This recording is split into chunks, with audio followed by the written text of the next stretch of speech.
7:03 on Friday, August 15th. We're at 75 degrees, going up to the low 90s today with another chance of afternoon storms.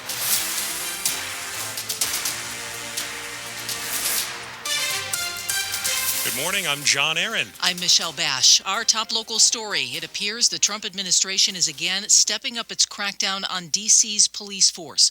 Earlier this week, the head of the DEA, Terry Cole, was selected by President Trump to be the interim federal administrator for D.C.'s police department. But now Cole has a new role. It is Emergency Police Commissioner.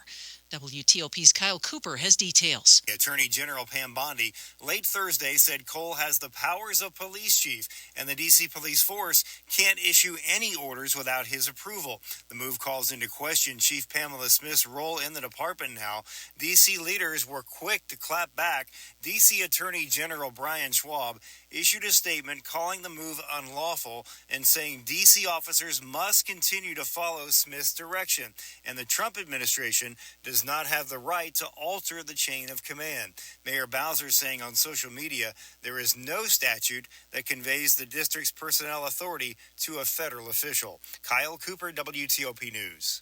You may remember a D.C. woman who spit on a U.S. attorney during an interview in October. She's now pleaded guilty to assault charges.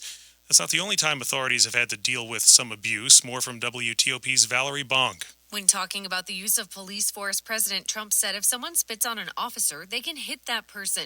And they can hit real hard. In response to Trump's remarks, Chuck Wexler, executive director of the Police Executive Research Forum based in D.C., told WTOP that police training kicks in when it comes to the use of force. There are going to be various statements political leaders will make. At the end of the day, a police officer is responsible to, his department, to his officer, and their training. He said policing has changed through the years, and there are tools departments use now, like body-worn cameras that hold officers accountable. You're going to be subjected to, especially in the district, a lot of people yelling at you, demonstrations. But that doesn't mean if someone pushes you or someone should spit in your face, you can't respond. You just need to respond in a reasonable way. Valerie Bonk, WTOP News. Virginia Governor Glenn Youngkin is weighing in on President Trump's federal takeover of D.C. police. He spoke with our Nick Iannelli. D.C. crime has been at shockingly high levels on an absolute basis for a long time. The president said, "You're going to see a big change in Washington crime stats very soon. Crime is the worst it's ever been." That statement that crime is worse than it's ever been, that is just not accurate according to the numbers from history. It's incredibly dangerous in D.C. right now. No one feels safe. I'd also remind you that there is a full investigation going on of the numbers. And Governor Youngkin tells WTOP he fully supports the federal takeover of D.C.'s local law enforcement. I do believe that this whole approach is really important for D.C. to take. And most importantly, I think it will benefit not just people who live and work in D.C., but of course everyone who visits there. Nick Iannelli, WTOP News. The Trump administration also wants to get rid of homeless encampments in D.C. Last night, when federal law enforcement showed up at a small one in Northwest, our Scott Gelman was there. Vagrancy and homelessness is not a crime in D.C. Megan has been living in a tent here near George Washington University Hospital in Foggy Bottom. As FBI and Secret Service officials approach her, she's showing them a flyer from D.C.'s Department of Health and Human Services saying the space will be cleared Monday. We're not criminals.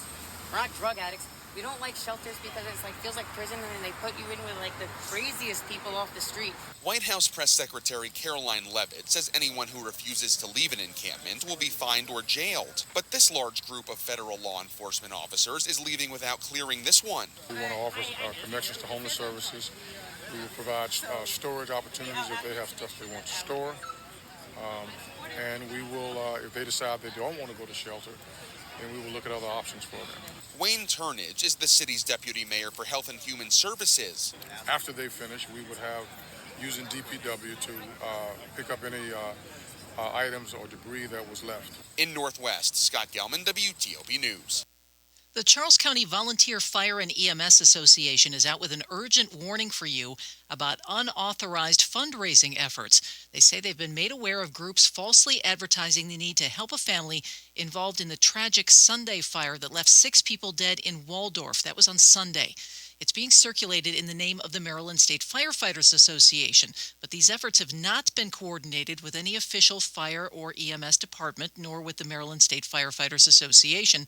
The family does have an official GoFundMe, which is being put together by surviving family members. Coming up. Student loan debt is not just a young adult problem. It's piling up for seniors, too.